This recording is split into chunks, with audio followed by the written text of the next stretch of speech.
Allahi calaykum waraxmatullaahi tacaala wabarakaatu dhammaan walaalaha Soomaaliyeed hadba meesha aad joogtaan waxaan idin leeyahay maalin wanaagsan waa mar kale iyo buuggii loogu magac daray 4000 essential English words uu qoray ninka markaasi cilmiga luqadka ku dheereeya ee ah markaasi Paul Nation waxaan ku guda jirnaa buuggiisii koowaad ayaan ku guda jirnaa maanta waxaan ka bilaabi doonaa cutubka 10aad cutubka 10aad wuxuu ku qoran yahay page-ka 62 20 eray ayuu ka kooban yahay sida caadiyan ba ah cutubkii ereyga noogu horeeya maanta wuxuu yahay waa benefit faa'iido a benefit faa'iidadu is a good thing waa shay wanaagsan tusaale waxa leeyahay being able inaad awoodaa to fly duulista inaad awoodaa is a good benefit waxay markaasi faa'iido wanaagsan u tahay to birds shimbiraha ereyga labaad waa certain hubaal ah certain hubaal ah qeexitaanka waxaa leeyahay if you are certain about something haddii aad shay hubto oo xaqiiq u ku yahay you know waad la socotaa ama waad ogtahay it shaygaasi is true inuu yahay mid saxa tusaale waxaa leeyahay I'm certain waxaan hubaa markaasi that in zebras dameer farowgu have uu leeyahay markaas wuxuu leeyahay markaasi waxaan hubaa in uu leeyahay markaasi zebras dameer farowga stripes xarka uu leeyahay chance waa fursad chance fursadu is an opportunity waa fursad dahabi ah to do something aad ku qabsanayso markaasi shay tusaale waxaa leeyahay I had a chance waxaan isoo martay fursad to see aan ku arkayo markaasi the Roman Colosseum last summer xagaagii tagay aqalka weyn ee Rome ku yaalo oo loogu magac daray Roman Colosseum ayaa fursad u helay inaan soo arko effect waa saameyn an effect saameyntu is a change made waa xaalad isbedel by something else oo sameeyay shay the medicine daawadu had a good effect waxay leedahay saameyn wanaagsan on the boy wiilka ayay ku lahaatay essential waa lagama maarmaan ama daruuri ah if something essential haddii shay uu yahay lagama maarmaan ama daruuri ah it is very important aad ayuu shaygaasi u muhiim yahay and necessary lagama maarmaan u yahay it is essential waa lagama maarmaan to have oxygen inaad haysataa hawo when you markii scuba dive aad quusaysid badda scuba dive waa quusida badda ee gunta hoose la tagayo ayaa la yiraahdaa scuba dive waxaa la yiri marka waa laga maarmaan mise waa daruuri inaad oxygen haysato markaad gunta hoose ee badda aad tagaysaa far waa fog it is something waxaa leeyahay if haddii something shay is far uu fog yahay it is not close kuma dhawaa tusaalaha it's far going from the east waxa waaye markaasi waa wax aad u fog inaad aadaa markaasi xeebta bari to the west coast of America xeebta bari inaad ka baxdo oo aad tagtaa xeebta markaasi waqooyi ee America aad ayuu kala fogina eelir focus waa diirad saaris waa to focus on something inaad diirada saartaa shay is to think waa inaad maleysaa about it shaygaasi inaad markaasi ka fikirtaa waa is to think waa inaad ka fikirtaa about it shaygaasi and pay attention misna dareenkaada u weecisaa to it shaygaasi my mom hooyaday always mar waliba helps me waxay iga caawisaa to focus inaan diirada saaro on my school work shaqadayda iskuulka inaan diirada saaro ayay markaasi hooyaday iga caawisaa function shaqaynaya mise shaqaynaya waa sax the function shaqada of something a shay is what it does waa wuxuu uu sameeyay shaygaasi the function of flashlight shaqada markaasi nalka is to help waa inuu ka caawiyaa you adigu si inaad ku aragtaa in the dark mugdiga inaad wax ku aragtaa ayuu ka caawinaya markaasi nalka grass waa coos grass coosku is a green leaves waa caleemo markaasi cagaaran that cover ay ku dahaaraan the ground dhulka the grass on waxa leeyahay tusaale the grass cooska looked wuxuu u ekaan soo soft middle and green mise cagaaran guard waa markaasi waardiye waa mise hage to guard something inaad shay markaas waardiyeysaa mise hagtaa is to take care of it waa inaad shaygaas ka taxadirtaa tusaalaha waxaa leeyahay the police officer sarkaalka booliska will guard us from ayaa markaasi naga ilaalin doono from any harm dhibaato waliba ninkaas sarkaalka ah ayaa naga ilaalin doono waxaan u gudbaynaa page-ka 63aad ereyga ugu horeeya waa image waa sawir the image sawirka of something a shay is a picture of it waa isla sawirkii leh the image mise muuqaalka the image sawirka of her eye markaasi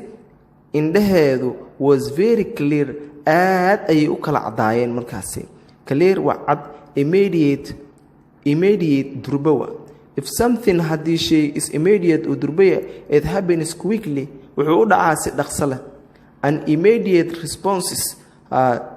jawaab celintii durbaba came from waxay ka imaaday the pizza place xarunta pizza ayay ka timaaday pizza waan sheegnayo waa muufada inta la balaariyay khudrad markaasi dusha laga saaray ayaa pizza la yiraahdaa primary waa asaasi if something is primary haduu shay u yahay asaasi it is most important thing waa shay aad u muhiimsan tusaale his primary thought fikirkiisa markaasi asaasiga are about money lacag ayuu quseeyaa fikirkiisa asaasiga ugu daranba waa lacag proud ku faano waa if something feels proud hadii shay uu ku faano they are happy about waxay ku faraxsan yihiin see what they have done wax oo sameeyay she is proud of the picture waxay ku faantaa sawirka she drew ay sawirta of her house ee gurigeeda remain waa joogis to remain somewhere ina joogtaa goob to stay there waa ina halkaasi joogtaa my sister abayade had to remain home waxay joogtay guriga since she was sick intay ay xanuunsaneed way joogtay rest waa nasiina to rest inaad nasataa is to stop waa inaad joojisaa being active inaad markaasi firfircoonaato where the body gets back it's strange intuu markaasi jirka uu dib ugu soo noqonayo xoogiisii waa inaad markaasi active ahaad inaad joojisaa waa I rested waxaan nastay on the couch waxaan ku nastay ayo leeyahay sariirta ayaan ku nastay couch waa sariirta after work shaqada kadib waxaan ku nastay sariirta shaqada kadib separate waa kala soocid if something hadii shay are separate la kala soocaa they are not together ma wada jiraan shayadaasi tusaale New York magaalada la leeyahay New York and Los Angeles ee magaalada leeyahay Los Angeles ba are in two separate parts of America waa labo qayb oo la kala saaray oo America kamid site waa goob site goobta is a place waa meel we found waxaan helnay the perfect site goob fiican for our picnic ee ku wanaagsan markaas dalxiiskiina tail waa seento a tail seentadu is a part of animal's body waa qayb kamid ah jirka xayawaanka sticking ku dhagan out from its rear gadaal ayuu kaga dhagan yahay or ama back dhabarka dambe our dog eegayna ayuu yiri maxaan dhahnaa markaasi waxaan dhinaca our camel waxaan leenahay marka our camel is wag its nail when it's happy geeleynu waxaan leenahay markaasi seentada ayuu kor u taagaa marka uu faraxsan yahay trouble waa shido mise caqabad ah trouble shidadu is a problem waa caqabad or difficulty waa waxyeelo I have trouble working waxaan ku shaqeynaya markaasi caqabad with my boss aan kula shaqeynaya markaasi mudanahayga waxaan u gudbaynaa page-ka 64 su'aalo waaye ardayga la rabo inuu soo xaliyo si lamid ah page-ka 65aad waa su'aalihii si lamid ah ka gudbaynaa page-ka 66aad ayaan u gudbaynaa page-ka 66aad waxaa markaasi noogu qoran cashirkii oo ku lifaaqnaa ereyadii nala soo bari 20ka ahaa ereyga waan ka dhex arki karnaa dhammaan cashirkaani laakiin se ciwaan waxaa looga dhigay the first peacock peacock waxaa waaye markaasi anaga caadiyan waxaan u naqaanaa geedan lee daa'us ayaan dhahnaa laakiin daa'usta way kala baxsan tahay midda ragga ah midda markaasi dumarka ah iyo tan caruurta ah boo u kala baxsan tahay iyagu tan hadda ragga ee tusaale waxaa la yidhahdaa peacock ayay yidhaahdaan peacock sida ciwaanku noogu qoran yahay tan ragga ah ama labka ah waxay dhahaan waa peacock ayay dhahaan tan markaasi female-ka ah ama dhadigka ah waxay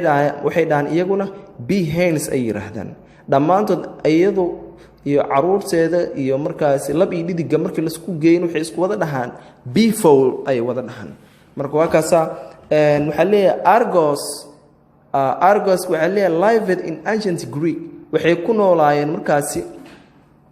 Greegii hore ayay ku noolaayeen he wuxuu ahaa a husband isaga wuxuu ahaa husband say ayuu ahaa and brood of father misna lahaa aabbo markaas lagu faano he worked hard wuxuu u shaqayn jiray si adag ayuu u shaqayn jiro howlkar ayuu ahaa and did well wuxuu samayn jiray at his job shaqadiisana si wanaagsan ayuu u gudan jiray but laakiin one thing about him hal shay isaga ku saabsan was not normal ma ahayn wax caadi ah he was born wuxuu ku dhashay with 100 eyes boqol il isagoo leh ayuu dhashtay having many eyes inna badan inuu yeeshtaan wuxuu ahaa a unusual benefit waxay ahayd markaasi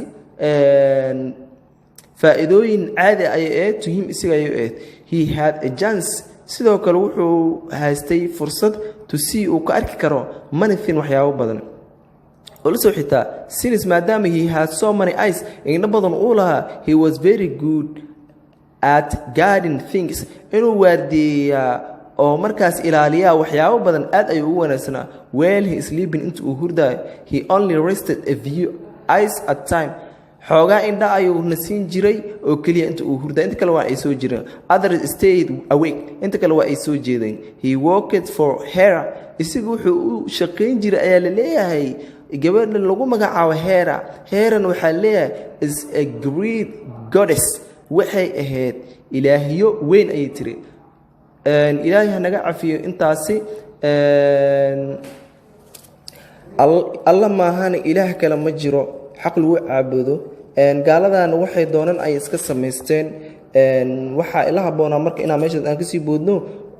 saalan ugu dambaabay waxaa leeyahay his primary function shaqadiisa uu qaban jiray oo asaasiga was waxay to guard inuu ilaaliyo special cow lo'da inuu u ilaaliyo bis ay ahayn the cow lo'dana was a very important to Hera gabadha leeyahay ayuu muhiim u ahaa it was her favorite waa xayawaanka ay jecleed ayaa la leeyahay markaasi Hera and the most essential part qaybta ugu muhiimsan of his job ee shaqadiisana was waxay to keep inuu ilaaliyo the cow alone lo'daas bis inuu ilaaliyo it had to be kept separate from all other cows lo'da kalena waa laga ilaalin jiray and far away from people dadkan waa laga fogeyn jiray this was an easy tan waxay ahayd markaasi an easy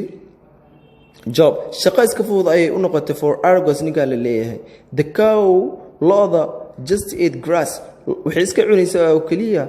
cooskeeda all day maanta but laakiin the god Zeus wanted the cow waan ka sii gudbaynaa meeshaasi wayna dambaajinayaano hadda macnaysan karta adiga waa he wanted wuxuu rabay to take it away from the Hera nin kale ay jir isagana la leeyahay Zeus misna rabay inuu ka qaataa Hera lo'daasi he had a plan wuxuu ka lahaa qorshe ayuu lahaa he found a great music player wuxuu helay ciyaar muusigeed ayuu helay oo wanaagsan ay yiraahdeen he asked the man waxay weydiisteen ninka to play inuu ciyaaro a beautiful song markaasi for Argos nin ayuu wuxuu yiri waxaad u ciyaartaa heestan quruxda badan Argos ciyaar Zeusna ninka leeyahayna was a certain Argos would go to sleep wuxuu leeyahay markaasi wuxuu Argos wuxuu la rabay ninkan si hubaal ah inuu markaas u hurdisiyo the song has to had immediate effect waxay ku yeelatay saameyn ay ku yeelatay durbadiiba Argos ninka leeyahay could not focus diiradda muusan saarin on his job shaqadii loo idmaday diiradda ma saarine he fell asleep waa uu wada hurday Ziyaas ninka la leeyahay oo loo raadinayo Saudis wuxuu arkay ninkan hurday and took wuxuuna qaaday the cow loo oday Hera gabadhii la leeyahay was very angry aad ay u xanaaqday with Argos ninkan Daauska la leeyahay ay ku xanaaqday she turned him to a peacock waxay u soo celisay markaasi peacock ay ka dhigtay يعني waxay ka dhigtay Daus ay ka dhigtay Shaytaanad waxay ka dhigtay him isaga to peacock Daus ay ka dhigtay she put his money eyes on his tail seentidiisi ay waxay ku taxday markaasi indhiisa ay seentidii ku taxday Argos ninka la leeyahay was very sad aad ayuu u murugooday Zeus ninka la leeyahay saw wuxuu arkay how much trouble he had caused Argos inta shido oo ku sababay Argos ayuu arkay he made another plan qorshe kale ayuu degay he turned Argos wuxuu rogay Argos ninka la leeyahay into group of stars xidigo ayuu u bedelay he wanted wuxuu rabay Argos to remain inuu iska sii ahaado in the sky forever cirka inuu iska joogo wiligiis ayuu rabo marka hore xidigo ayuu ka dhigay leeyahay gabadha marka hore hadii ay ka dhigtay markaas Daus ninkan wuxuu ka dhigay xidigo wuxuuna rabay cirka inuu iska joogo even today maantana Argos ninka leeyahay image muuqaalkiisa remains wuxuu yahayba there halkaasi above the side dhanka where all his problems begin halka uu ka bilowday caqabadiisa ayuu joogaa we can still waxaan wili markaasi si arki karnaa him isiga in the night sky habeenka ayaan ku arki karnaa yiri wabillahi tawfiiq halkaas ayaan ku soo gabagabeynaa markaasi waa page-ka 67 su'aalo ayaa noogu xordhan ardayga la rabo inuu soo xaliyo assalamu alaykum wa rahmatullahi ta'ala